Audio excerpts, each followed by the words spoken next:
De zinnenbieder van de morgen al vrij vlug bij.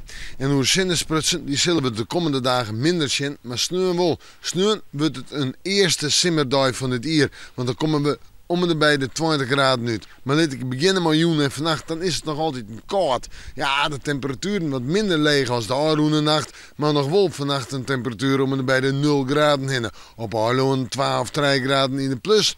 En er is nog altijd een net volle wind, zwak ontmatig uit het zuiden en zuidwesten waai. Ja, de kans op mist is er vannacht ik nog. En dan zetten we terug naar morgen. Dat lijkt het nog altijd een droege dag te worden. Maar er is wel een maar. Laat ik eerst maar eens beginnen met het waartype. Zinnen staan gewoon meer bewolking in de rin van de midden. Maar dat zou ik wel eens mondjoen willen kennen. En ik denk dat we daar vanuit gaan met een paar buien. Misschien wel met tonger. Maar we hebben het daar wel hoe temperaturen om bij de albe 12 graden op de loon. 13 en 15 graden op het verste loon. En dan is het gewoon een noffelijke dag.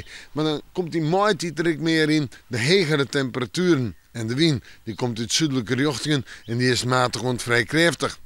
Zetten we terug naar Tonge, dan is dat weer een oorwaartype. Betiden ruin en lichte ruin. Een dag met een temperatuur om bij de 13 of 14 graden heen en een hudde wind uit het zuidwesten waait. Zeggen we nou vrij, dan hebben we nog een beetje ruim, maar via dus het grootste pad van de dag droeg waar en de temperatuur 14 of 15 graden. Maar dan komt die sneeuw. Die sneeuw met een simmertemperatuur van 20 graden. Misschien wel de eerste stroomdag. De zinnen erbij, letter meer bewolking, maar het blijft droeg. Warmte, warmte, echte warmte. We maken morgen maar weer even in het waarsje.